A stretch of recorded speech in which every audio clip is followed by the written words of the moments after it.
right, Buzz babies, and welcome back to another episode of Blake's Buzz. And this week we've got a nonfiction graphic narrative about a historical time and a religious uprising.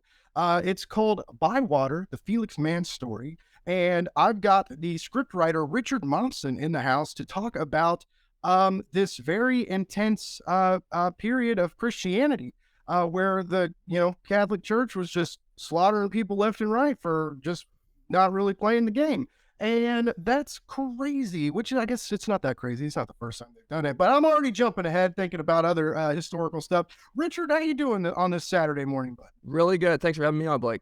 Oh man, no problem. Like I said, this By Water, which what a great title. Like for like thinking about his execution. This man he's drowned, right? Right. So like this. And what was it like? That was like the trinity of executions, right? Like if you got caught rebaptizing, it was by sword, by fire, by water, right? Yeah. So there's actually an early teaching from these folks where they talk about that. They said if you want to join with us, you should be ready to be prepared to be attacked and to die for the truth and for the name of Christ, if it be God's will, by water, by fire, or by the sword. So that's where the title comes from. They were pretty clear-eyed about what they were getting into. Yeah, like no pyramid scheme in there, right? Like they just all up front, Now, like roses go. This is not the prosperity gospel. Yeah. So basically, we've got this historical narrative about Felix Manz, who his father was a priest, his mother was a prostitute. He wasn't exactly like Mr. Popularity, but he was well educated and kind of rose up in the ranks and networked well, and became like this huge figurehead of this movement. And so this is what's interesting. So like we've mentioned in a little bit ago, like I was raised Catholic, and like the first thing they do is they take us babies, they dunk us in water, and then they're like, hey, you're good to go. Like for the rest, like everything's all set.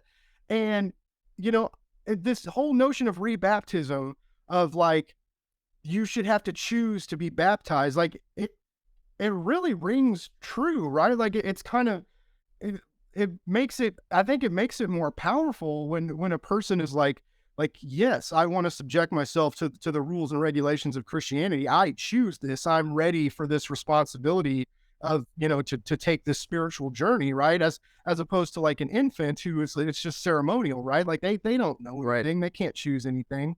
But the church did not like this at all. Well, and they never really like change, really, like it's not Christianity isn't like the most like reform happy institution. But at least these days, like we're not mass slaughtering people for having different, more liberal thoughts. But what made you guys want to get together and tell this story? I know you co-wrote this with Jason Lansell, and so like two-parter real quick. So like, what made you guys want to tell this story? And then and as a script writer, like what was your role, or how was your writing role like different in this experience? With a second, like, well, actually, yeah. Go for it. Great question. So Jason, who's the primary author and creative director for this project, he's been thinking about this story for about 25 years and how to tell it afresh to people today, because as you mentioned, it's not a story many people know. And part of the reason for publishing it, here in 2023 is that in 2 years will be the 500th anniversary of this beginning of this Anabaptist movement, these people who were rebaptized. So 500 years ago is when Felix Manz and his buddies decided to take a stand against the official, the state church at the time, and say, we actually don't believe in coercion. We don't believe that we should be forced in matters of faith. It should be a voluntary thing. And a lot of the church's interest, as in infant baptism, was really economic. That's how they got people on their tithing rolls. That's where the money came from. Oh, okay. And so a lot of it had to do with recognizing corruption in the church. How the leaders of the church, the priests, the bishops, the Pope himself, were just taking advantage of people and it's the old story of corruption, and these people wanted to start something completely different. And in many ways, a lot of their concerns echo concerns that we have today. Questions of economic justice, questions of sharing, questions of religious freedom, and the ability to live how we think is right. And so I think there's a lot of resonances with the world we find ourselves in today, even though the time period and the particulars could not be more different. Yeah, I was thinking that too. It was kind of like it's kind of sad.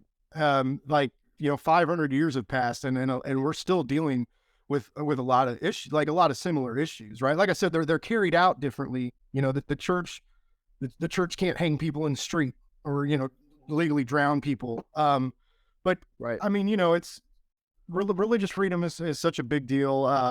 Like the ideas of like intolerance and I mean, look at like nonviolent movements. Even I mean, it's the way we've progressed as a society progressed. But it's almost disheartening to like to look back and and it's like, yeah, it's like some institutions are more liberal, some things are more accepting. Even Catholicism has just changed its views somewhat in regards to like gender and identity and sexual preference and stuff, depending on Right. like who you talk to, like, right, like some Right. some priests are more tolerant than others.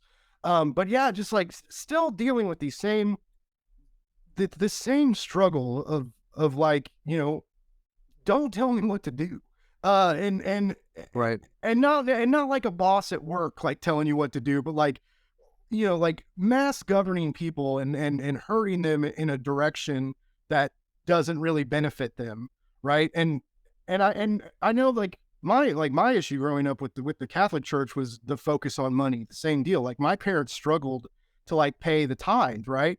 This is a fucked up Mhm. story. So my dad was the janitor at my school, and he did that so that my sister and I got cheaper tuition at our private school Mhm. because he worked there. Mhm. And we weren't like poor, but like my dad doesn't own like a car dealership or anything, right? Like it's not, we were very, very middle class and never went hungry, but my parents had trouble like keeping up with the tithe for the church.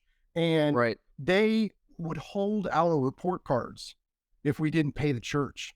And when we Wow. get like a letter instead of our report card saying like, oh yeah, we need to talk to your parents and da da da da. And like that kind of clicked, and one of the last times I ever went to mass, I like my family, like when we all, because my family's religious, but they're not like go to mass religious, right? Like they're Right. like Right. Sunday mornings, no. But we Yeah. used to go every now and then, and one of the last times like we all went as a family, like it was just like money, money, money. We need money for this, everybody, and it was just like it was very finance oriented, right? And they're like, they finance and faith both start with F, but in my opinion, that's about as close as they should be together. Like there doesn't really, I don't feel like they belong together. So that's what turned me off to Christianity. Like growing up, Right. I saw this like, and like my dad was a janitor, and like some of like the wealthier families would be like, I could tell like they like held my family in. There's a hierarchy. Yeah, and so I was just like, Yeah.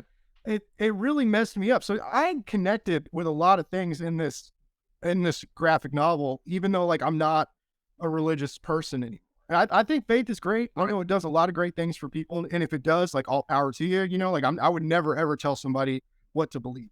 But I was Right. surprised at the elements that I really connected in this narrative, and just like Felix's fearlessness, right? And his followers as well, just to like tempt, like, I don't know that I've ever believed in something so much that I would be like, yeah, like drown me, stab me, set me on fire. I'm ready to go, baby. Like, Right. maybe like my family or, like my great friends or family, or probably maybe my dog. He's okay sometimes, but like, but other, like, I don't know. Like I'm not a political activist, right? Like like Mhm. when in Kansas City, when they did the Black Lives Matter stuff and they started throwing tear gas, like I was like, okay, like That's enough. I'm not, like I didn't, I'm not like rushing up to police and throwing tear gas bombs back at them, right? Like I'm not that guy. Like, and I'm never. Right. But I'm glad people are like that. Like I think society needs them. But yeah. Anyways, like it's such like it's 500 years of history here, but still like really resonates today. And I hope that you guys get a lot of readers out of this because it's a beautiful graphic novel. Like Sanka's art is absolutely gorgeous, very It's interesting. amazing. The light color palette, how soft everything is, and it's like soft and bright, even when like people are hanging in the streets and we see his corpses and stuff like that. Yeah. That like it kind of discombobulates you as a reader. It's very jarring. And so like, oh, sorry, I talked to you. I've been talking too much. Oh, I was just going to say that's what we were open to. That's what we were open to get at with the story is just the weirdness of the time, and I think it's going to be really compelling to readers. You know, there's a lot going on in the early 16th century. A lot of new ideas, a lot of ferment, and it's not stuff that you would expect. You're going to see, you know, people having dialogues in the public sauna. You're going to see people on the streets in shaming masks. So like a thing back then that they would do if you gossiped or you did some sort of petty crime, you'd have to wear this mask and stand in the street. So we really did a lot of deep research into that time period and tried to find like the stuff that really sparkled and stood out, and then really put that on display in the art. And I think Sanka and Jason just did an amazing job of that. And I think any readers will be very interested to see that. Yeah, it's and just like structurally and the writing and everything is really great. It flows really well. It's not. I don't. I was kind of surprised how quickly like it's a very quick read. Like once you start, like you don't really want to stop. Right? It's not like a lot of historical fiction I've read, and I'm Right. really glad you guys put that in the graph. Like I think sequential art storytelling needs more of this. Like I love creative nonfiction and stuff, right? Historical fiction, I'm not as big on, but when you put it in the graphic novel setting, it really changes a lot of what's going on, and it changes how you read it. It changes, and of course, like you can look at like Scott McCloud's like Understanding Comics to kind of understand why these things happen with like the dual narrator and how we're seeing and we're reading, and how our mind is different or works differently when we have these different elements of the narrative coming at us as opposed to just prose. But I think it was very smart that you guys went this way. And I think, the new audience that you might reach with it too. People like me that aren't religious or also like religious people and history buffs and stuff, like this is going to be a good get for a lot of people and a great read for a lot of people that may not typically pick up like a historical prose book. Right. So a comp that really inspired us, which many of your listeners will no doubt be familiar with, is Gene Yang's Boxers and Saints. Yeah. That was a book that we really took a lot of inspiration from, telling a very complex historical story, but in such a way that there's a personal angle to it, but you also you can get into this period of history. In his case, the Boxer Rebellion in China at the turn of the century, and so that's what we're trying to do with this Reformation story, with this radical Reformation story. Take a complex historical moment and try to make it personal and tell it fresh. And I think not to be boastful, I think we did a good job with it. No, you should be boastful. You guys did a hell of a job. Like for real. I didn't think, I don't want to sound like a dick. I didn't think I was going to enjoy this as much as I did, right? Like the place was interesting. Yeah, it's not my typical read, right? And so I was kind of like, that's one of the reasons why I was kind of excited to do this interview. Like I usually joke around and I'm goofy and, and I was like, man, this is like a chance to like, let's talk politics, let's talk religion and like, and be real with it. I'm kind of interested to see what my audience thinks about it, but I really hope like I both hope this kind of helps widen my audience and shows your book to more people, because I do think a lot of people need to read it. I mean, just look like I said, I mentioned the Black Lives Matter movement and the riots and stuff that we saw, the treatment of press, like the scary police state that we were faced with for a while, right? And you know, like Right. that not wanting to record everything, but like feeling like we need to have our phones ready to like protect us in case, you know, someone goes above the law or above what their job should be.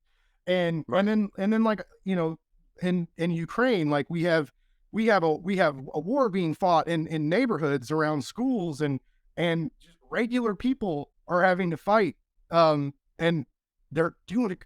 I mean, they're doing better than a lot of people thought that they were going to do, right? And it's elongated this conflict more because it, you know, Russia didn't think they were going to have a problem, and it turned into a huge problem. And now they're having to throw a bunch of money at it. And like, Yes. all these elements that what we're dealing with right now. But it's what interested me is the the willingness this in this graphic novel. It's all about it's nonviolent, right? Like it's Right. they're pacifists. They're pacifists. They're basically socialists. You know, they want like it's all about the community, right? Share, break the locks on your doors. You know, like help Yep. your Yep. neighbor. Yep. The real elements of Christianity that we forget when like the churches are asking for money all the time, right? And so, you know, do you think are nonviolent movements possible in today's day and age where like everybody has guns, like anything can, you know, like there's violence in the streets everywhere. There's so much political turmoil, and there's, you know, of course, war is an ongoing issue, you know, since the beginning of time. But I mean, do you think nonviolent movements are even possible anymore, or is there still hope for Well, passivity and results? I think, yeah, I think you only need to look, you know, 50 years ago at the civil rights movement, where they made, you know, just remarkable gains through nonviolent action, and you know, and forced a lot of changes. And Yeah, absolutely, I do think that is possible, and actually much more effective than any sort of violent, long term effective, because you know, nonviolent movements are really about the betterment of all people. Violent movements tend to just replace one dictatorship with the next, or you know, mm, one powerful group with the next. And so, yeah, that's why I find the story of these radical reformers. You know, they were totally willing to pay the price for what they believed. You know, as happens to Felix Manz, who is, as you mentioned, he's drowned for his beliefs, but they refused to be coercive, and to try to force other people to their point of view. And I think ultimately, like, you know, force is not gonna win the day. What's gonna win the day is love, and is equality, and people respond to that example. And you know, it's a testimony to that fact is the movement that these guys started 500 years ago is still continuing and thriving. There still are Anabaptist communities that share everything in common, and you know, try to make a just society among themselves, and not trying to force other people to do it. But they're saying, hey, this people actually can live together. People can share together. We don't have to mistreat each other, and live in injustice. yeah. I mean, I want to believe it's hard for me to believe sometimes. Like I try really hard to be positive and be an optimist, and my whole brand, like Blake's Buzz, is like even when I review comics, like I get excited about stuff. Um I don't write bad reviews. If I don't like something, I just don't talk about it. I don't, you know, I'm not like, Uh, there's a lot of room for like clicks and metrics and easy popularity to be a dick online. And I just think there's yeah, way too much of that. Especially nerds. Like nerds are just angry and unhappy. I feel like, you know, it's like we used to all like get really excited about like whatever new Marvel movie came out or whatever new DC movie came out. And now like every DC movie sucks. Every Marvel movie isn't as good as Endgame. And it's everybody like we get all this new content, and I feel like half the internet is just always unhappy with it, and or pretending to be to get that interaction, right? And yeah, popularity. And so like my positive aspect and outlook on life, like I want to believe in nonviolent results. And it's just sometimes it's hard, right? Like looking around and seeing the things that are happening in the world today. Um and then to think like, like, how do we beat this impossibly powerful foe, right? Like when dealing with like the hardcore conservatives and stuff, and like right now, like, my friends and people I know that are trans, and like it's like every day they feel like their lives are threatened, and all they did was like wake up this morning, right, and try to be who they are, and it's all these elements going on today, and it's just like you don't want to think like that, right? You don't want to say like, how do we beat these people with a mind and a pen, or a cause, Right. and or like, but or like, do we have to like arm ourselves, and so, and then so many people arm this or have armed themselves these days, and so it's like, I don't, that's definitely not the right answer either. So it's this kind of like impossible conundrum, which again, this book deals with that. It deals with that struggle. It deals with the stressors of having to, you know, I mean, they hid in a freaking cave, man. Like they had to hide from these people, and like huddle together on like cold nights, and not knowing if you were going to be in prison the next day and stuff. And it's just like it's empowering and terrifying. Like when you stand up against the man, right? Like Right. the terribleness that can happen to you, but the terribleness that can happen if you never do, right? And that's Right. that's Right. that's even more terrifying. Like it's Right. was this hard to write in the like I said, in the direction like the world is headed right now, and doing all this research, and like did it ever, like, did you ever have to like take a step back and take like a breather, because it's just like the heaviness of like the burden from research to real world to the hopelessness of like, will we ever not be controlled like that, and like herded like sheep into whatever direction the world wants us to go to, or was it like the adverse effect, like was it kind of like empowering and exciting and giving you hope for the future? I think it was the latter. First of all, we had a great team who were very inspired about the project, and second of all, like I mentioned, like it's inspiring to look back at history and realize, we're not the first people to deal with difficult geopolitical, economic, situations of power, and we can take inspiration from the past, and examples from the past, and we can like be positive about building the type of society we want to see. And I think like as we were talking about with the nonviolence thing, like, if we want a peaceful world, let's be peaceful ourselves.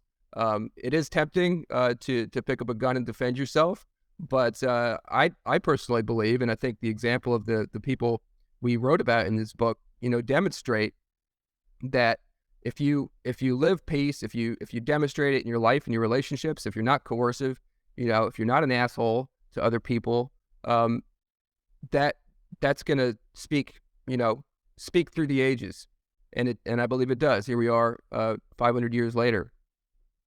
Yeah, very, very, very true. And I'm glad. I was hoping you would say that. It's a very, like, reading it is heavy, right? Like sometimes like turning these pages is like the page feels like 100 pounds. You're just like, fuck, like, but it's that's what makes it good too. Like Right. there's so much tension, and like I said, it's organized and paced really, really well, and balanced with that incredible art. This has everything a great comic book needs, right? It's just a topic we don't typically get in the graphic medium.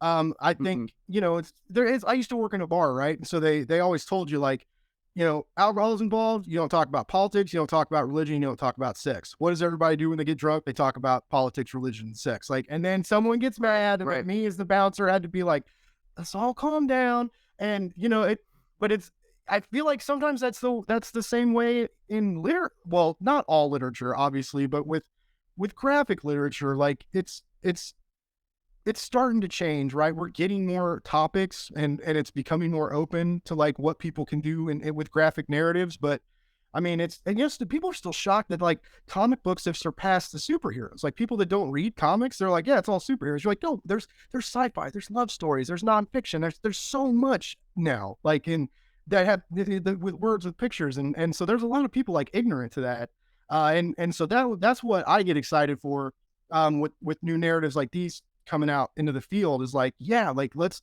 spark up these new conversations. Like, let's get uncomfortable. Let's talk about religion. Let's talk about how religion's not perfect. How these like super powerful institutions like sometimes do need to be checked and broken down, and people do need to stand up to them. Because so many like just to think like of Felix, who's like very well educated, right?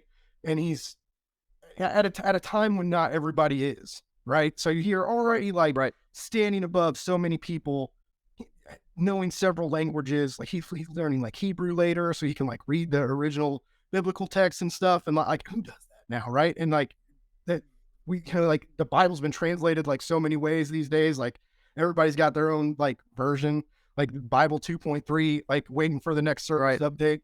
And so to like think of this person who's very well educated, that people are looking up to, and to like know that he's up against an almost impossible goal, but it's almost impossible, not exactly impossible. And he finds that resolution and empowers him and the people around him it was magnificent. And you guys portrayed that so well in this narrative. Like it really shocked me. I was like, and it, right? You can read the back cover, you can read the solicit, like, this guy's time is dwindling away. The outcome, right? It's there's no spoilers in history typically. And you're just like, man, you're like rooting for him, even though you're like, man, you're like, oh, he's, I want him, and in a sense, he does succeed. Like you said, 500 years later, there's still people practicing this, and again, it's such a silly little trivial thing because like I mentioned, like you baptize a baby who can't even talk yet, can't even formulate a sentence. Like who knows what they think about? They think about being hungry and needing change, and they want to like be held. They have no thoughts of the future or of heaven or hell or how they want to live their life or even what kind of person they're going to be yet, right? And so yeah, just to like put that, just to dip them in water and think that it's gonna like be the end all be all. Because it's also, I also thought about like Christ with like John the Baptist, right? And like in a lot of these scenes from the Bible, like they're not baptizing children. They're baptized, like these are grown adults, like waiting in line to be baptized. And it's weird where this tradition came from. But again, like a lot of religion is so ingrained in tradition. It was like, well, we did this hundreds of years ago, so we still have to do the same thing. It's like the fucking electoral college, right? Like we did this forever ago. Like it's how our country has to be. And it's just like so many people are scared of change.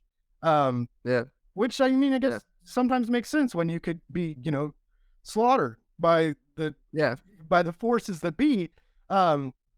But yeah, it was so like I said, really dug it. Like I was never confirmed because Catholicism, like when you're in high school, that's when you like really decide if you want to stay Catholic.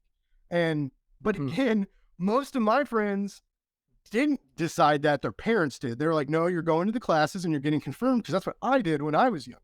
And it was like they didn't have a choice in it. Luckily, like I said, my parents had kind of checked out from the church by that point, so I just kind of had to sidetrack that. I didn't even. They were just like, whatever. Like, just don't drop out of high school. Everything will be fine. You're gonna go to college. Like that's all we care about. So yeah, I just like I said, like my religious upbringing tying into this narrative and what I've saw in my life. I like really, really sung to me and got me really stoked to like talk to you, obviously, because I can't shut up. No, I was just going to say that's exactly that we were hoping would happen with this book, is that, and your story is really interesting, and your connection with faith and the church. And, that's what's so wonderful about being able to tell history in this format, as you were mentioning. It makes it accessible, and it makes you want to learn more. I know that's been the case for me when I've read other graphic novels that are like historically based. It makes me want to find out more about the time period and look at other sources and a graphic novel is just such a great way to get into that space, which is why we're so excited about putting these stories out. Yeah, and I also love the back matter you guys put in. Like, I was very surprised, um, like, just the extra little elements, and then, like, Felix's letter from prison that was, like, turned into a song, and then, like, that whole notion of, like, we're not really sure if he wrote the song or if it was turned into a song later, but, like, that kind of I used to be, like, really into, like, I did a lot of research for, like, the IRA and, like, and some of those guys who did, like, the hunger strikes and stuff, who and wrote, like, diaries from prison, and these, like, it's great, like, there are great minds, right? There's so many people you can study, great philosophers, great historians, but there's something else when you read about people that literally sacrificed everything, put their bodies through hell, were executed, were assassinated, or starved themselves to prove a point, right? To like look into those minds is something like wildly different. And what, like, how difficult is it when you're dealing with a topic 500 years old about a character, a real person, though, like Felix? Is like, was there enough? Obviously, there was plenty because it feels fleshed out, and we do get to know Felix. But like, how hard was that? Because I know there's like that disclaimer where like this is all historical fact. Some scenes were creatively you know embellished a little bit, right? Like we obviously don't know every word of dialogue that was said during these meetings. Sure, You had to get a little sure. creative with it. Was it easy to research, or I mean, like, did you guys have a team, or like was like a few different editors helping you find like new bits of info to kind of get deeper into this guy's life? Like, how'd all that play out? So Jason has been sort of marinating in this story, like I said, for 25 years, and he had done just tons and tons of research. And so, yes, it is historically accurate in terms of the story, but there is, some places where we had to imagine. So, for example, you know, uh, at that time in Zurich, a popular gathering place was the public sauna. So we sort of imagined a bunch of these meetings between these men who ended up starting this movement happening at the sauna. Um, uh, we imagined, obviously the fact that he grew up next to this river, the Limmat River, where he ended up being drowned, sort of goes through the city, and we imagined, how he would have maybe swam in that river as a boy, and you know, and then in a way that foreshadows what happens to him at the end of his life. So like with any historical reconstruction, you have to be a little creative, but we really were careful to make sure we didn't stray too far from the primary sources. Nice. That always interests me. Just because I used to write. I went to an MFA program, and I wrote a lot, and like sometimes you have to research a little bit about, like, I was never really into the true crime stuff, but like to the one some of, like, I think of like some noir fiction, or I'm reading Terry Moore's Strangers in Paradise right now, and the there's some scenes where they're like in an autopsy room, and they're talking about the stuff that's going on with this body, and I got to interview Terry Moore, and I was like, man, I did not think, like, you've got me like wrapped up in these like these like sexual escapades and the emotional lives of these people, and then you hop in with like these like hardcore like in the autopsy room, and these like facts of like what happens to a body when it drowns, and how to tell if it drowned or didn't drown before it hit the water. And I'm like, and so, and he's like, hey, man, you Google, and you and so like, that kind of research is like what I'm used to, but like really getting to know like a historical character, and know them enough to like portray their journey from childhood to adulthood, to basically being a martyr, and Yeah. and knowing this person well enough to basically be able to like get his tone and dialect, stuff like that correct, right? Like how he talks to people, how he interacts with people, and to like so that we as readers can pick up on his why people were so drawn to him. Like I was drawn Right. for the same reason. Like I'm drawn to him reading this narrative. So you really believe that. You're like, okay, I might follow this guy if I was around then, and it just Mm. that impressed me too. Just like how rich the characterization is, and I really the the whole deal because it's Felix's story, but it's the priest that he initially follows Zwingli, right? Like Right. their interaction, and Yeah. and again, like seeing two icons because they were the priest Zwingli was the original one that like everybody was following, everybody loved, and he was he was working with people and he was preaching the nonviolence and he's like we're gonna make changes, we're gonna feed the hungry, we're gonna do all these great things, and then he starts to bet he starts to give in and lose a little bit of his backbone, right, and he starts to kind of like play into the dark side in a sense, and then that spawns this new movement that Felix leads is how they spin off from him, and then to see like their relationship bloom and like the height of that, and then how it changes like in the end with his death, and like I was that was like so I was so much I was just like I was like wow, and I think that is another good point. um like a foresight, right, in this narrative that reminds us to like be careful who you follow, right? Like there, Right. Right. there are people that will say everything you want to hear, but won't do everything you want them to Yep. do, and we see that Right. every day in American politics, no matter what side Yep. you're Yep. on. And so I thought that was, I mean, if you guys, if this was fiction, I would really congratulate you for the depth of the characters and their interactions. It's obviously nonfiction, but again, just very impressive how you guys, how you did all this like together, like via the art, and the dialogue and script writing. Like you're a very talented writer. And I know, I know it wasn't just you, but like, scripting is very It important, was. pacing and structure. So like you killed it, man. Yeah. It was a. Thank you so much. I really appreciate it. It was a great collaboration. Pretty unique because Saga comes from India. He lives in Calcutta, so we did a lot of work over Zoom together. Jason and I are kind of co-located, but I couldn't have asked for like a funner team, more creative team to work with, and and then that's reflected in the product.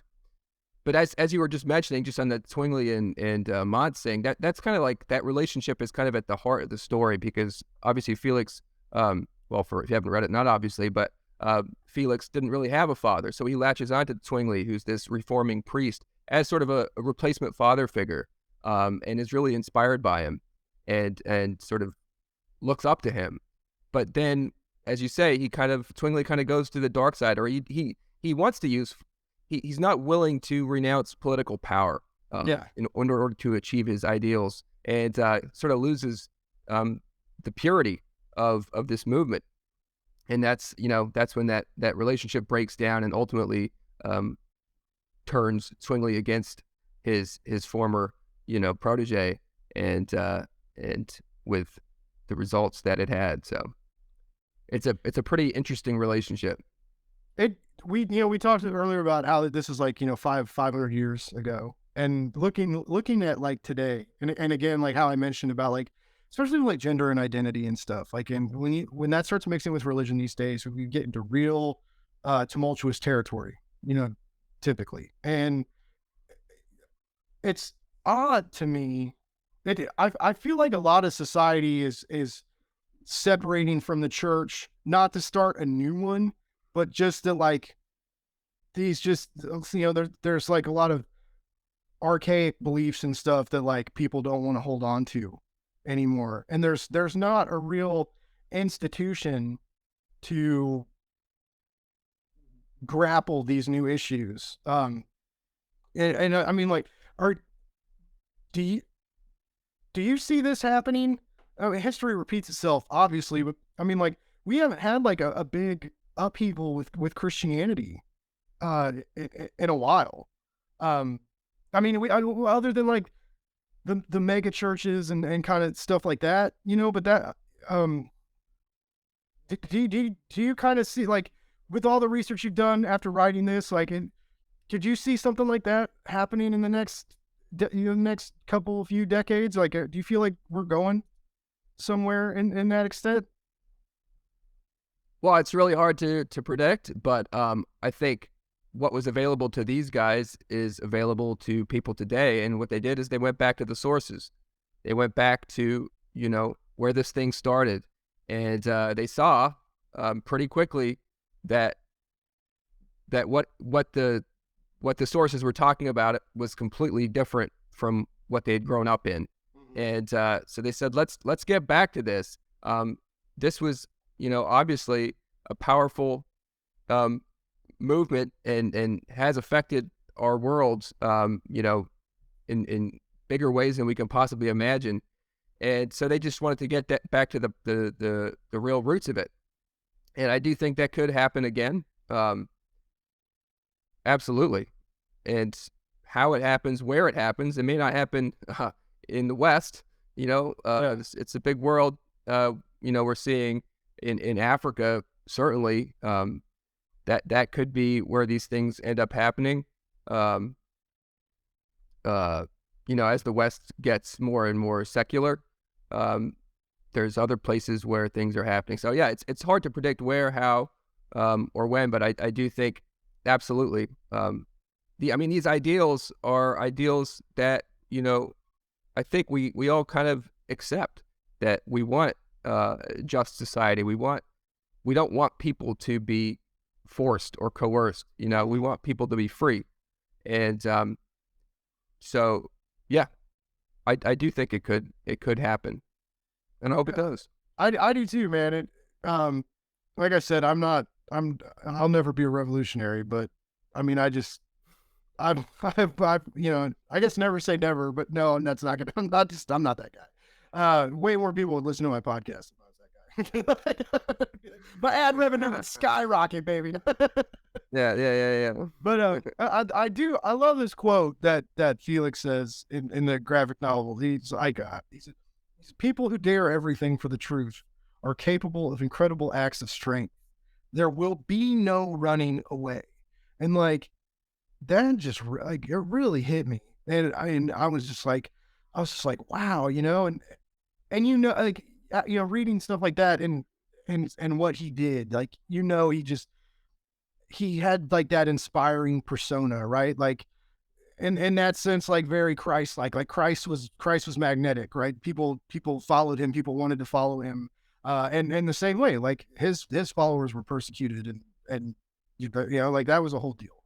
And so it's, when people get these bold religious ideals, it often turns violent, and it turns violent against them, not like they're pacifists maybe and are practicing nonviolence, but like it just feels like the repercussions of like going against the church are so intense. And today, maybe not so much like in the physicality, but like in like ostracization and how like your community may look at you. Like if you're at like the church brunch on Sunday saying like, we pay these people too much money, like, like you're not going to get invited to brunch again, probably. Right.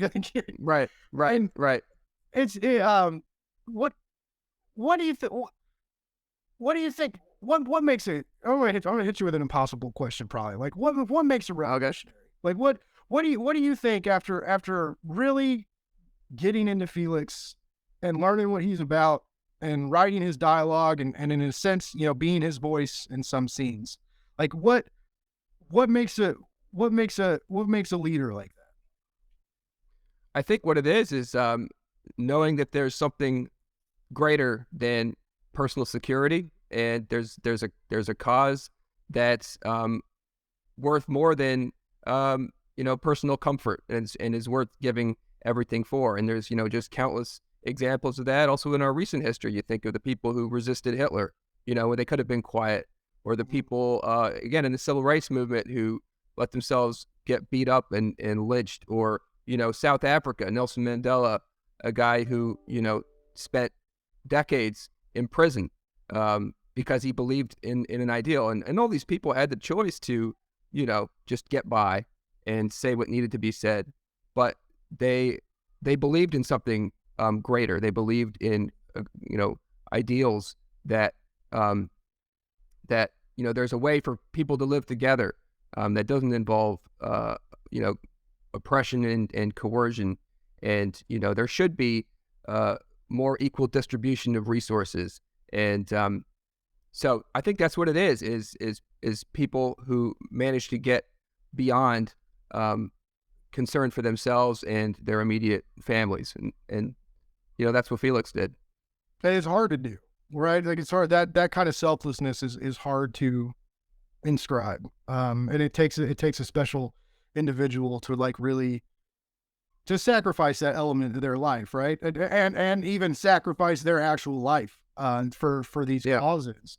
Now, we've talked about like this communal aspect and sharing, and of course, we're encroaching on the socialism aspect of all of this, right? Which has become a demonized term in politics these days, right? Like, if you're on the right side of things, like, there's nothing fucking scarier than a socialist, right? Like, it's just like we're terrified of that, and we need to separate the red and blue states and build giant walls between them, and like, like your togetherness is going to infect us, like but it's really not.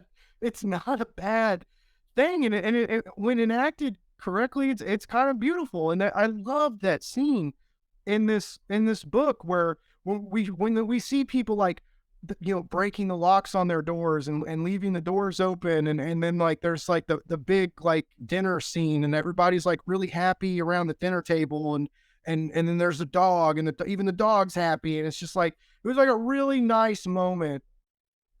We're kind of like right before the shit hit the fan, right? It was like this one beautiful, like, we get to see this goal happening and their dreams becoming a reality, and then you guys take that away from us and everybody dies, and and you didn't do it, the history did. But I mean, it's just that was a really interesting like midpoint. I was like, oh man, yeah, and then it was like, oh, like, yeah, that's how it doesn't land.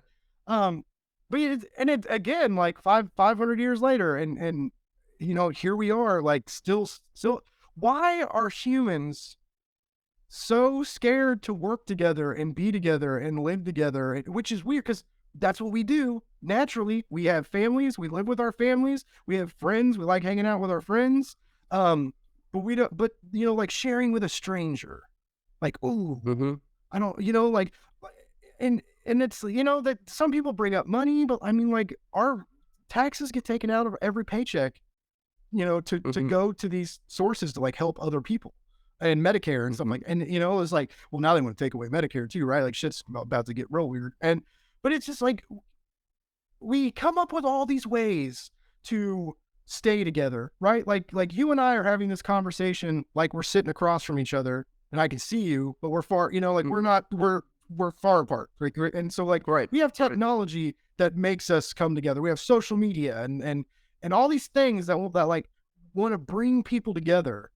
But then in real life, we're like, yeah, we actually need to get farther apart. Like, there's this weird juxtaposition that's going on there. And like, what do you think some of those reasonings are? Like, looking back, like tied into this narrative is like, I know part of it's fear, right? Like, part of it's like, we don't understand everybody. We don't understand why everybody does what they do, and therefore we become uncomfortable sometimes.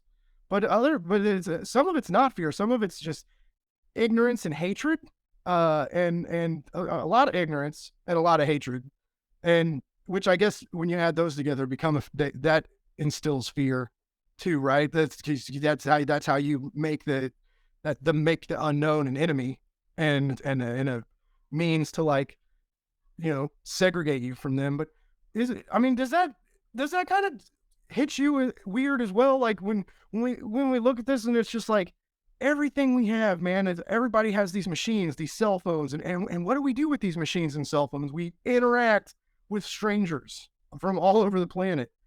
But but in the end of the day, like, we fucking hate our neighbor for whatever reason, right? And like, it's gnarly to me. It's like, it's mind boggling. And you guys had to address that when doing this research and really come up against like that topic.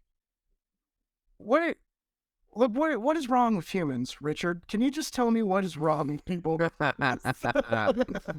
a that's a question that goes probably far beyond my pay grade, but but I do think we are conflicted as individuals, right? We're actually drawn to each other. We're drawn to community. We are social beings. We need each other. We can't actually live without each other. But then there's this element of I think it is fear. It's self-preservation. It's I need to protect me and mine. Yeah. And I think what Felix and these other reformers were able to accomplish was, it was a religious inspiration. They were able to overcome that fear. There's a German term. So this happened in Zurich, in Germany, where they speak German. It's called Gelassenheit, and Gelassenheit basically just means letting go. It means surrender. And it's sort of a path to freedom, and you could maybe look at it maybe as like a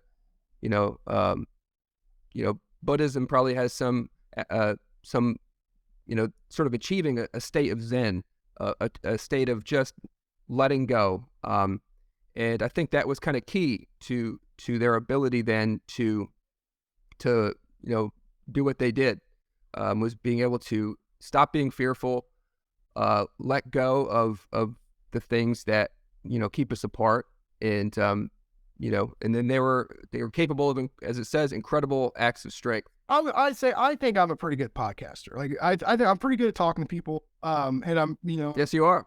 Thank you. I was waiting for you to agree with me. But but there was a time when people tried to get me on their podcast. I'm like, oh, Blake, like, you should come in. And I was like, no. And I told this person one time, and I was like, and I really did believe it at the time. I was like, people don't care what I have to say. And he was like, you're a fucking idiot. He was like, I see people follow you on social media and buy books that you get excited about and stuff. And he was like, how can you think that like people don't care what you have to say? And then, once I started doing this, and I, now, like, I mean, I've interviewed over 100 creators now, and like this, over 50 podcast episodes and like almost 40 live streams or something, like I'm finally starting to be like, okay, I guess people did like what I have to say. But even on that note, to be like, yeah, I'm, I have a good personality. Like, I can get, I can get people excited about stuff, but like to take, like I said, like, I'm never going to be a revolutionary. Right. And so like for a person to find that in themselves and have that kind of confidence, and like, just like like that core belief, like that's just like in you. And like, I'm like, as a writer, like when you get that itch, right? You got to get it out. You got to get it out of the paper, and then it's there, and you feel better, and even whether it's good or not, right? But that same way, except for like social reorganization, like, that's insane, right? And but it's not insane because it happens, and people do step up to the plate, and they get ready to swing, and they take that risk to make society better.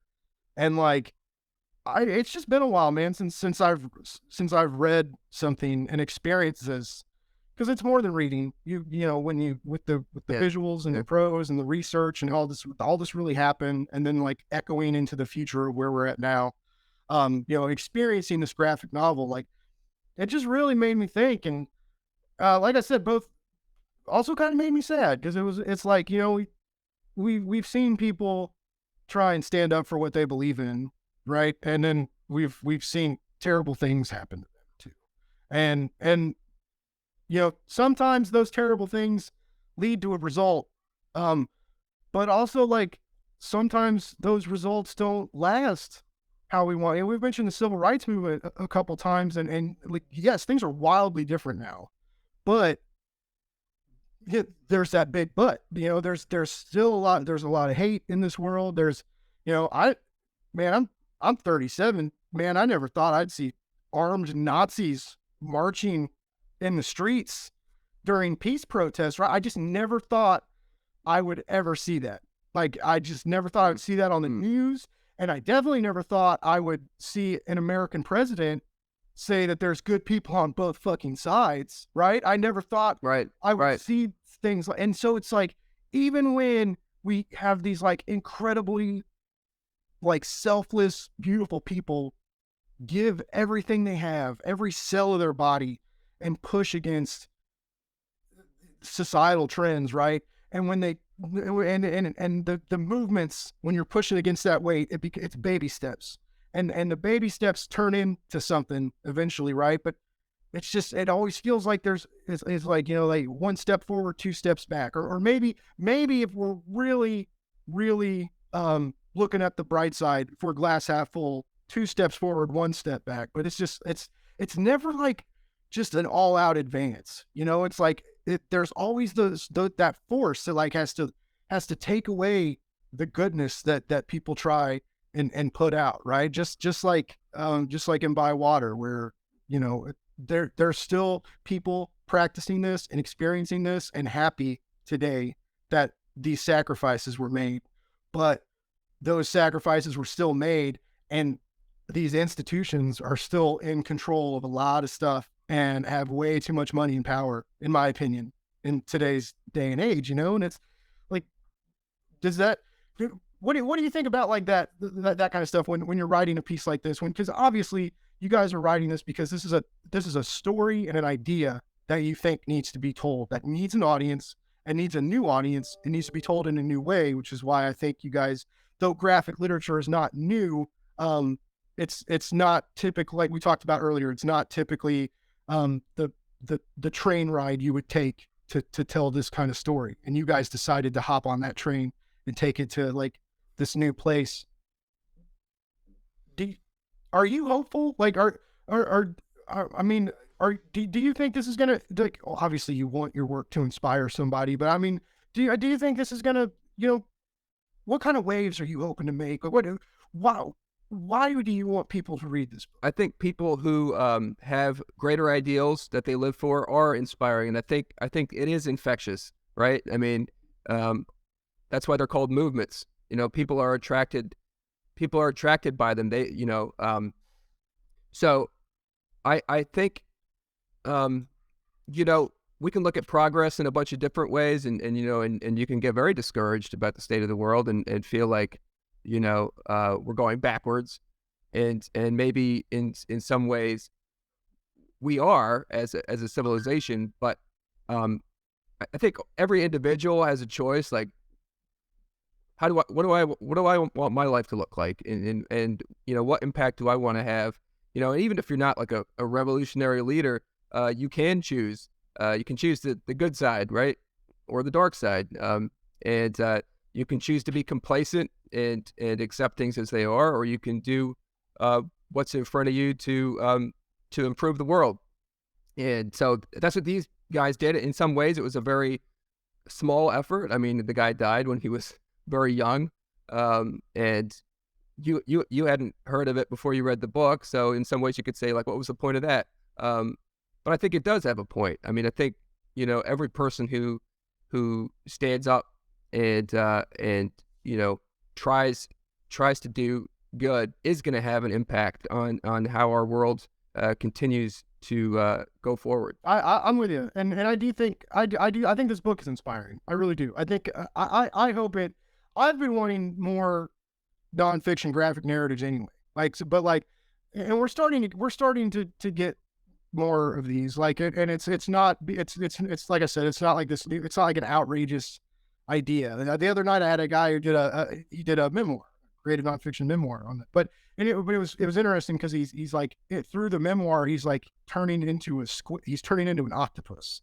And because he used to have these nightmares where he would turn into an octopus, but you see that like in panels, and he'll like reach out with a hand and it turns into a tentacle, and he like retracts it because he's like scared to touch somebody, like he's a monster. And the day, like, anyway, the way he was able to play with the visual narrative on top of like the story he's telling was really powerful. This also, though there's no one's turning into an octopus, like I said, the art, the juxtaposition of like the bright soft palette and the hard dark truths that we're dealing with, I think that works really well. Like the quote I said earlier, there's a lot of great lines, very inspiring lines. The back matter, I was really glad you guys included that, just to kind of like, you finish this narrative, and then also just a good idea to like remind people that like, hey, learning is fun and cool still. You may not be in college anymore, you may not be in high school or whatever, but like, you can still learn and teach yourself things, and then talk to people about it later, right? And spread, Right. spread this, like the spark that turns into a fire that like ignites a whole fucking forest, right? So like, I think that this narrative has that power behind it, and I can't say enough good things about it. And I really hope my audience gives it a chance on this. It's from Plow Publishing. I believe it's out March 21st, right? That's correct. Street date. So yeah, it's Yep. you guys need to get this book. It's beautiful to look at. There's also some really cool imagery that's, though, like I said, no one's turning into an octopus, but there's like some cool phoenix imagery, and like, oh, when they tell Felix he's like the voice of the devil, or like there's like some cool art there as well. Man, when they throw him into the water, and that when you all like zoom in on his face, oh my god, like, just like the skin on my neck stood up, man. I was like, gave me those chills, right? There's so many great pages in this book, and again, you guys did such a great job on it. I'm so glad that I stumbled up onto this, like, through through the PR, because when I got the email, like, they emailed me, they're like, hey, do you want to interview this guy Richard about this? Nothing. I took a look at it, and I was like, oh yeah. I was like, yeah. I was like, okay, because this, like I said, this is what, like, I don't usually get to talk a lot of politics and religion and stuff unless we're like making fun of it, right? And Right. so that's why I was like, I tweeted today. I was like, I got a big interview this morning. I was like, I'm a little nervous. Like, this isn't going to be the funny joke around Blake kind of talk, right? This is going to be a more serious discussion about literature, about movements, and about, the weight of human need against the hopelessness of human greed, basically. Right. And I think I did okay, maybe. I think you did great. It's been a great conversation, and a privilege to talk to you and to your audience. And yeah, I hope you do give the book a chance and check it out. Real quick, as the polite podcast host that I am, like, where you got like social media, you got a newsletter, Substack, you got anything you want to like shout out? Let us know where to follow you. The book is at Plow Books. That's PLOUGH Books. You can see updates on publication and events that we may be having. And then the book itself has a handle on Twitter. I believe it's called Heroes of the Radical Reformation. So yeah, please check it out on plow.com, PLOUGH.com. And you could probably find it wherever else books are sold. Yeah, and again, like, definitely buy it. Like, please buy this. Like, give this a chance. If you're a regular like big two or heavy indie reader, like, this isn't your typical comic book, and I really encourage people to give it to take a risk and experience it. Like, I mean, just from a comic book standpoint, it's got a lot of drama. It's got a lot of violence. It's got some beautiful art, and it's got great writing. So, I mean, like, if you like those things, but like I said, you also can learn something, and there's plenty of back matter to propel you in further research or to, think about things differently. And, again, like, I'm just glad I got to read this, like, as a reminder of, like, be wary of who you follow and who you put your faith in. And also don't be wary of not putting faith in yourself, right? Because sometimes we deserve that. And that's a good, it's a good lesson to remind people, I think. I've mentioned a couple times out, when you think about these big topics, sometimes it gets heavy and hopeless, right? But, don't be scared to latch on to hope in these weird. Don't undersell yourself. Yep. So yeah, Richard, man, this was so cool, dude. Like I really appreciate this. I will. Thank you, Blake. I really appreciate it.